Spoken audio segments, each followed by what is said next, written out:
sommes invités vraiment à participer à une action de formation de AFTU. Donc nous sommes venus donc, au nom du ministre de la Jeunesse, donc des Sports et de la Culture, Mme Khady Djengay. Et le service civique donc, est engagé en cela pour donner sa partition, n'est-ce pas, à la formation, à l'action de formation des conducteurs, des receveurs, seulement donc, le personnel opérationnel donc, de AFTU et en même temps aussi des responsables des GIE et des responsables tout court d'AFTU. Bon, aujourd'hui, nous avons une cible qui tourne autour de 200, mais AFTU, les responsables le diront bien, un nombre très élevé de personnel qui dépasse donc vraiment les 10 000, 13 000 personnes. Alors ça, c'est une activité donc qu'on a fait pour la deuxième fois comme action de masse. Là, c'est seulement échanger avec eux sur le bon comportement, le savoir-être, le respect, n'est-ce pas, du code de la route, le respect de la personne et surtout vraiment les inculquer, comme nous le rappelons à nous tous, le bon comportement civique. Le cours de la formation, alors nous avons donc un module qu'on va appeler donc un peu le management de la clientèle, qui est très important, où alors, on revient donc sur la relation entre le chauffeur, le receveur et les clients. Mais tout cela a un soubassement donc de comportement civique d'abord, de la personne. Certes, effectivement, le moyen roulant est géré par le chauffeur, qui doit être un modèle de citoyen, qui respecte vraiment les normes civiques, qui est comportemental, le savoir-vivre, le savoir-faire, respectant bien sûr le code de la route. Alors, ça fait partie aussi des rubriques de la formation où on reviendra vraiment donc, sur le comportement des chauffeurs, des receveurs, donc envers les clients. Mais tout cela, nous devons retenir que ça a un soubassement de discipline et de correction. Transporter du personnel, c'est transporter des êtres vivants. Et en respectant les normes de la circulation, des codes de la route, on pourrait éviter alors beaucoup de casses, beaucoup d'accidents. Et dans le cours, on est bien revenu vraiment sur la concentration vraiment pendant le parcours. Et il y a des comportements à adopter parce qu'on a fait des rappels en ce sens, que ce ne soit pas seulement dans les véhicules, mais l'utilisation du téléphone est bien alors explicitée et des échanges ont eu à ce niveau parce que effectivement les accidents ça peut arriver parce que c'est du matériel.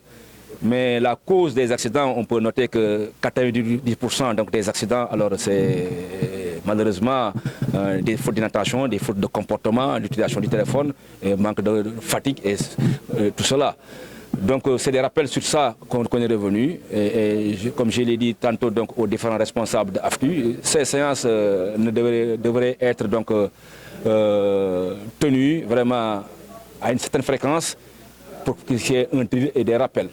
Et je pense que nous nous acheminerons vers un partenariat où donc, nos ministères respectifs donc, viendront suivre ce que nous sommes en train de faire sur le plan opérationnel pour qu'ils puissent avoir l'intervention d'autres ministères et comme pourquoi pas alors, les gendarmes et les policiers.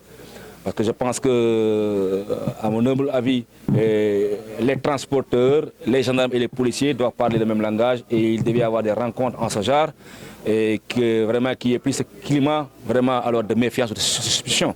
Parce que je pense que toute activité humaine mérite une formation et les chauffeurs devraient être formés à ce niveau. Formés vraiment au respect encore du code de la route, des rappels sur les principes vraiment de la bonne conduite et du bon comportement.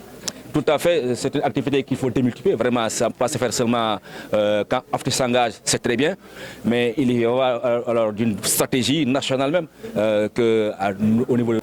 Nous avons jugé nécessaire qu'il nous faudrait des formations sur notre personnel. Parce que ces temps-ci, comme vous le savez, nous avons eu assez d'accidents, ce qui nous a fait peur. Parce que comme vous le savez, vous savez que le chauffeur ne doit pas avoir l'intention de faire un accident, le transporteur aussi de même, parce que le transporteur il perd son gain le chauffeur aussi peut y perdre sa vie. Donc un accident, vraiment, nous ne le souhaitons pas dans notre association. C'est cause pour laquelle nous avons jugé nécessaire de former tout le personnel, même y compris les transporteurs. Effectivement, nous avons toujours eu des plaintes vis-à-vis de nos personnels. Et aussi, nous avons vu que ces temps-ci, il y a assez d'accidents. Et comme vous le savez, auparavant, à Afti, il n'y avait que des accrochages. Mais malheureusement, nous avons eu des morts d'hommes, ce qui nous a beaucoup poussé à revenir sur les formations. Auparavant, nous avions fait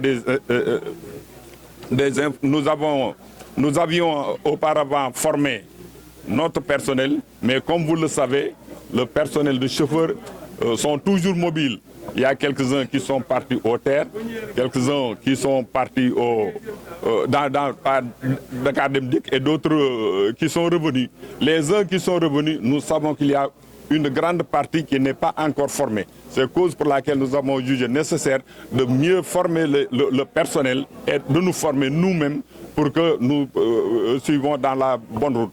Est-ce que vous évaluez les impacts de ces accidents dans le secteur? Non, nous les évaluons parce que c'est nous qui perdrons. S'il y a accident, c'est notre personnel qui se blesse, qui mord. Et aussi c'est nous qui perdons notre matériel. Donc nous avons toujours évalué ce qui s'est passé sur les accidents. Là, nous n'avons pas peur de ça. Parce que, comme vous le savez, comme le président Mbaye Amanoula vous l'a dit tout à l'heure en Wolof, il y a le BRT, le TER et l'académique. Mais heureusement pour Afti, Afti fait les trois tiers du transport en commun au niveau de Dakar. Donc nous n'avons pas peur de ces sociétés qui vont naître. Et aussi, comme vous le savez, Dakar s'augmente du jour au lendemain. Donc la population augmenterait, donc il est nécessaire que les moyens de transport s'augmentent. Je pense que vous tous, vous le savez. Il y avait un moment où les chauffeurs criaient « Nous sommes mal payés, on nous paye 100 000 francs, on nous paye 100 000 francs ». Étant donné que le règlement des chauffeurs, le chauffeur ne doit pas dépasser 100 000 francs si on se fie sur les règlements du transport. Mais heureusement que nous avons